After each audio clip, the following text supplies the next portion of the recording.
interesting when you have those songs. When you get those songs, every so often replace the third pronoun with the second pronoun and make it you. It becomes quite a prayer. Yeah.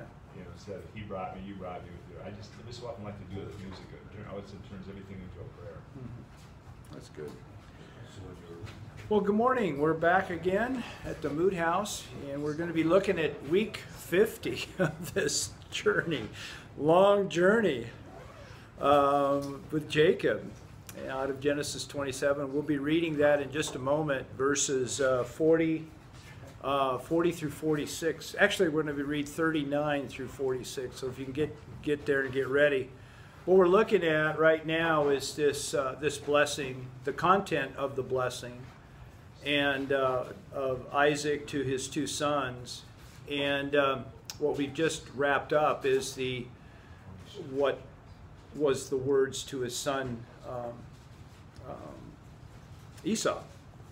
And what we've come up, what we're playing around with is this idea of have and have not. And what I proposed last time we were together is that it's a driving force, a driving reality in our world, that we tend to perceive ourselves through comparison as either have or have not, depending on the context. In some contexts we are have, then we feel good about ourselves, and then in other contexts, and in most contexts, I would tend to say, that we compare and we find ourselves in a deficit, have not.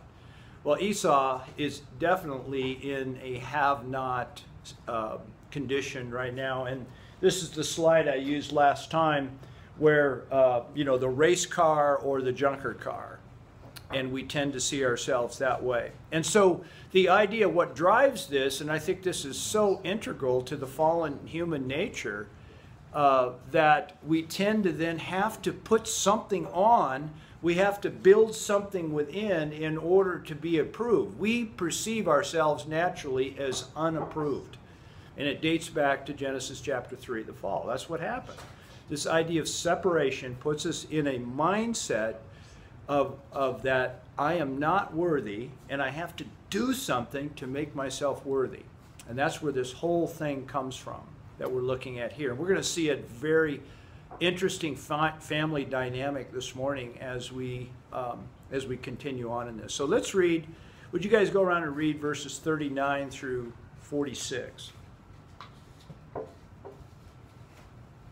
Then Isaac his father answered and said to him, Behold, away from the fertility of the earth shall be your dwelling, and away from the dew of heaven from above.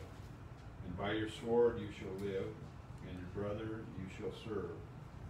But it shall come about when you become restless, that you shall break his yoke from your neck. Esau held a grudge against Jacob because of the blessing his father had given him. He said to himself, The days of mourning for my father are near. Then I'll kill my brother Jacob. When Rebekah was told that her older son Esau had what he said, she sent for her younger son Jacob and said to him, Your brother Esau is planning to avenge himself by killing you. Now then, my son, do what I say. Flee at once to my brother Laban in Haran. Stay with him for a while until your brother's fury subsides.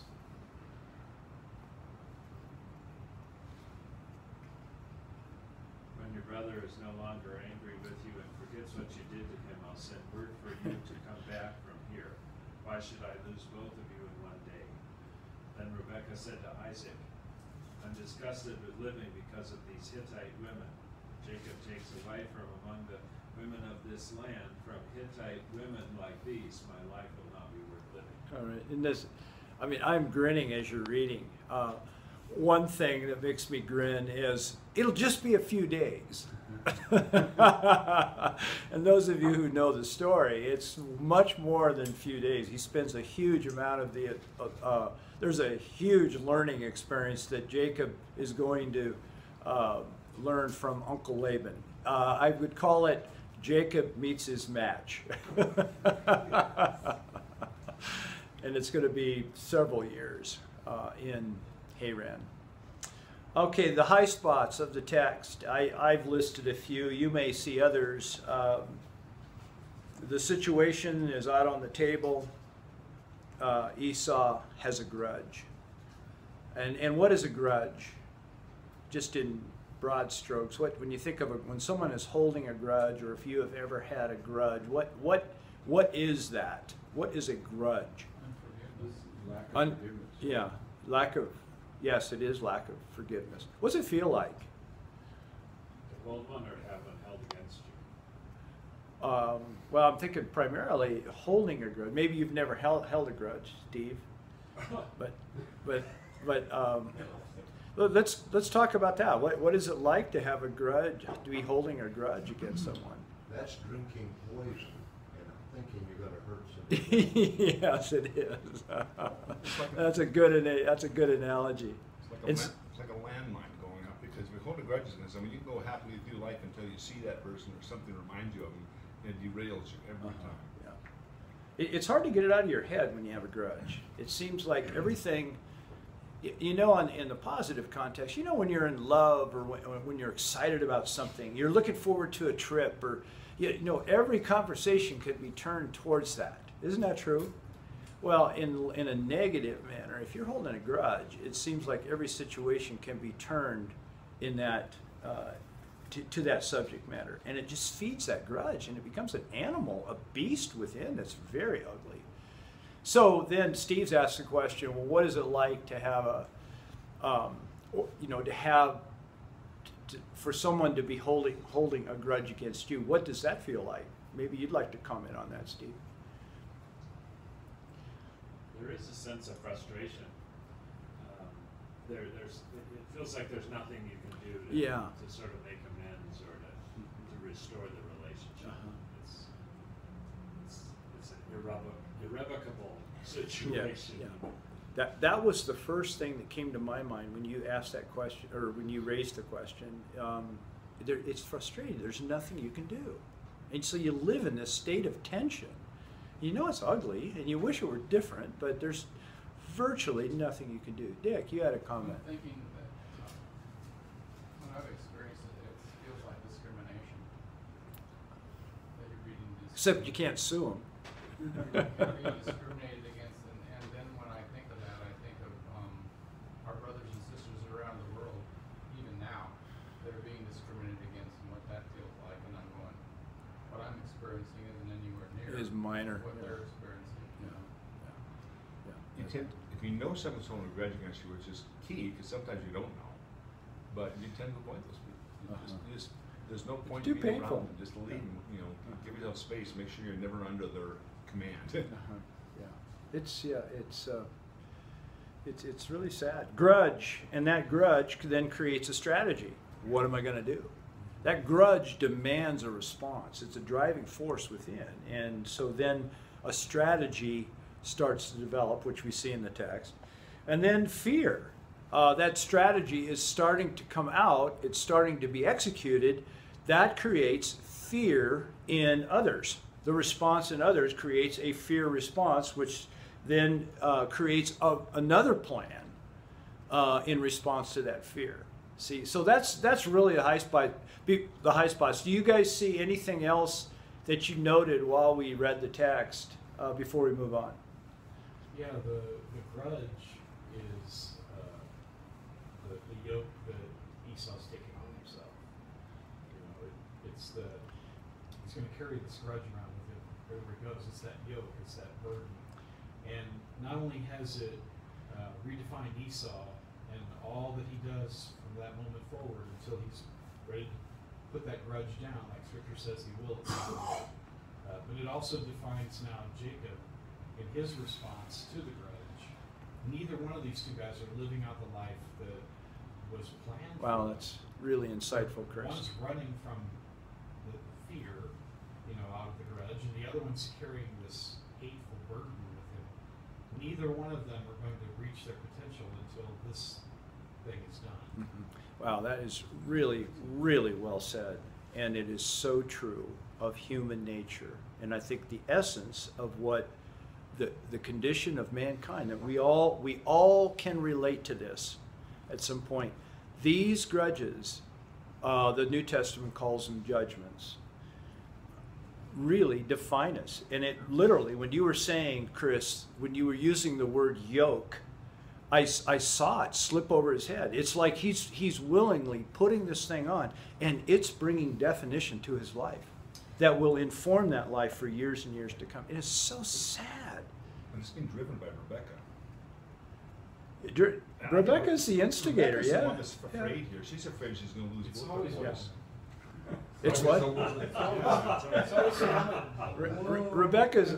And she even lies. She lies again because she's not going to tell Esau that she's scared about one brother killing the other. She says, "I'm sick of these Hittite women, so I'm sending Jacob off to find another woman." That's the Yeah. excuse for getting them out of town. Yeah, it's just BS. Yeah.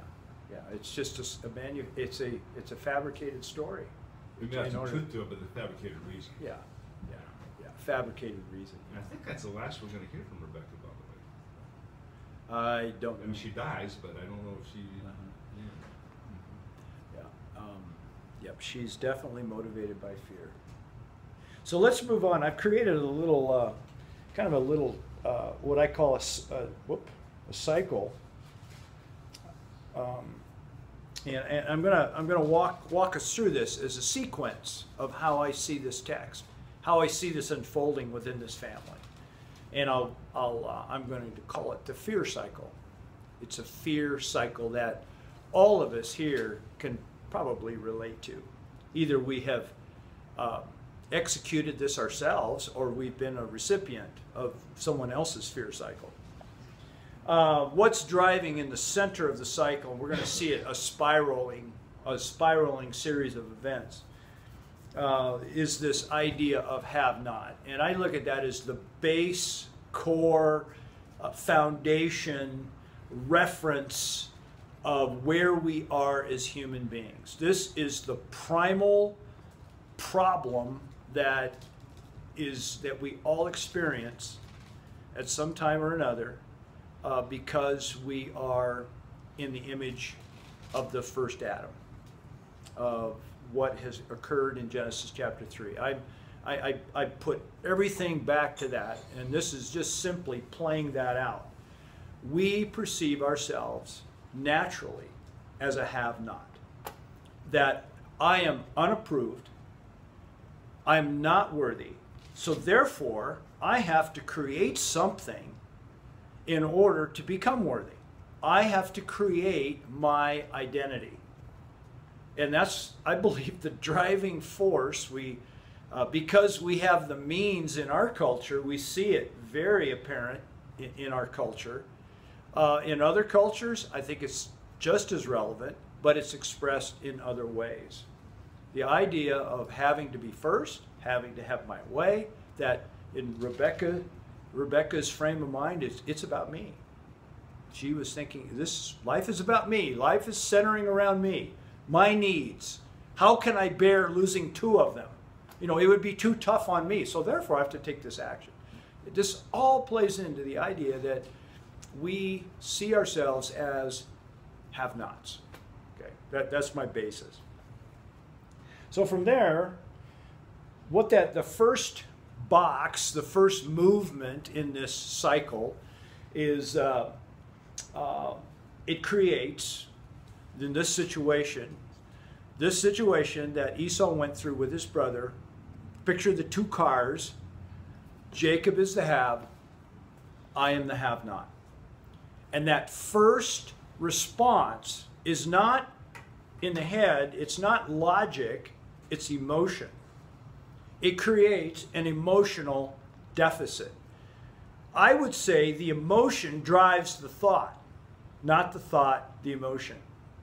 Now you might argue with that, but certainly he has observed what has happened, and he got the raw end of the deal. There is no question about that. We all sympathize with him.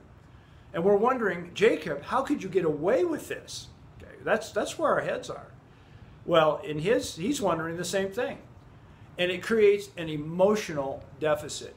We use the term I was wronged. I was wronged. And therefore, I have this emotional deficit inside.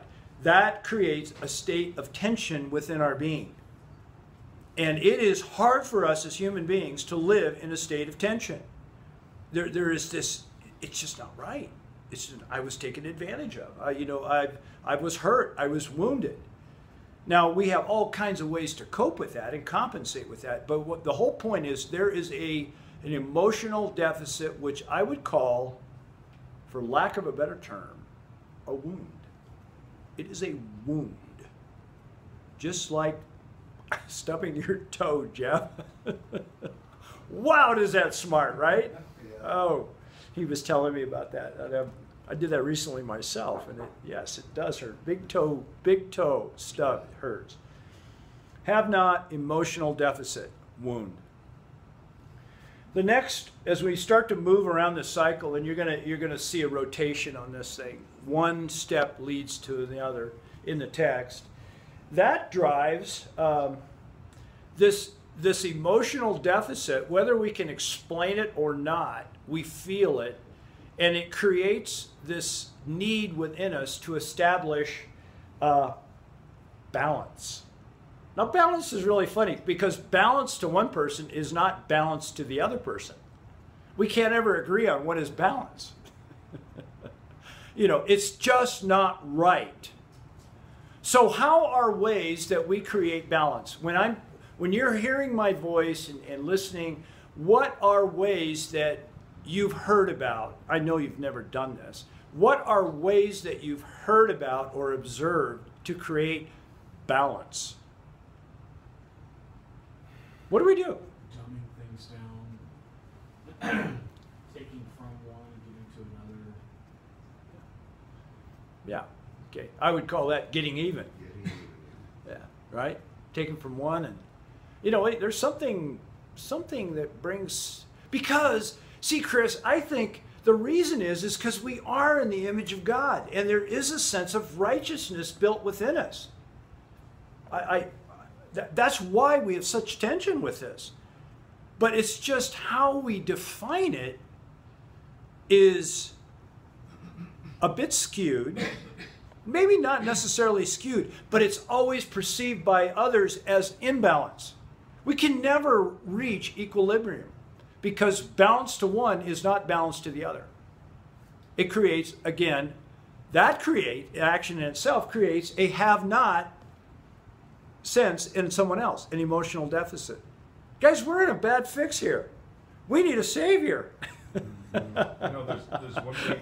one way you can tell when someone does not establish balance, and that's generally how they speak of someone else. If there's a deficit and you talk to someone, you bring up a third party's name, and they always see them in a negative light. Now, they always find a fault, because you can find faults or good things with all of us. So they put on their negative lenses and say, but that guy, they'll constantly badmouth them either overtly or subtly. And somewhere there's a history there that's not good. Bill, it's so true. It's so easy to pick up when someone's bitter. They're unaware, but it is so easy to pick that up. It leaks. It's leaking out of their pores. Yeah. There's a lot of jealousy involved as well as fear in all of these things. And it all comes right back to, I should be even or equal, or really in our own mind we're thinking I should be elevated. Yeah, we wouldn't say that. But it should be me. Why couldn't it be me? Right. Yeah. All right. Well, then the next, we drive to establish balance. I think we've talked about that. And then the next slide is that then, because we got this drive in the story, it creates it creates some action. The story is, in this case, he is planning to kill his brother. That's going to be the balance, to get even. Rebecca overhears it, and that induces a fear in her. It's fear of loss. Again, because the basic idea, balance to one is imbalance to the other. How can I possibly deal with two losses? Okay. So it's a fear of loss. Wow. Fear of loss. How many times, guys, in our lives have we made a major decision because of fear of loss? Now, you probably haven't thought about this a whole lot. The whole insurance industry is about Yeah. Yeah, that's true. A father in one case has a bad experience with two of his kids, you know, not complying, going off the deep end, and rightly, you know, not rightly so, but justifiably, he is worrying, and for the third one that comes along, he clamps down. He sees one little indication of this, clamping and trying to control the situation. Do you know what I'm talking about? I mean, it is so common for us guys, for us men, to clamp with our kids to try to control them way beyond the years it's possible. And we're actually protecting them, trying to protect them. We're actually feeding into them the deficit that they've got to come to those conclusions themselves. You know, and guys, I am a man, I'm a father, and I've talked to many fathers. This is so common with us guys, of just this clamp and control, and that creates a huge amount of rebellion and resentment. Yes? I'm thinking in terms of money, and especially among Christians who have any kind of a residual dispensation feelings in them. How people manipulate that to the point we blocked our money out, we bought silver, we bought gold, we've done lots of things. And finally, and, you know, 2 or 3 years down the road, said, that was a stupid decision, but we're afraid of loss. Yeah. And it fed right into our assumption that we're going to hell in a handbasket. So we made decisions out of that fear that really weren't to our advantage. Right, right. Yeah, it's, guys, this is a driving, oh, guys, how many times in a business meeting are major decisions made over personnel because of fear of loss? And God, then we leave these strewn bodies all over because of our own fear. We're projecting our own fears onto other people. Hey, God, I'll tell you, I mean, we all have stories about that in a business context, in a family context, in a national context. You know, looking for things that aren't there. You know, because of fear. Yeah. Just the right group. All right. You know, the balance idea is also found in that same yoke.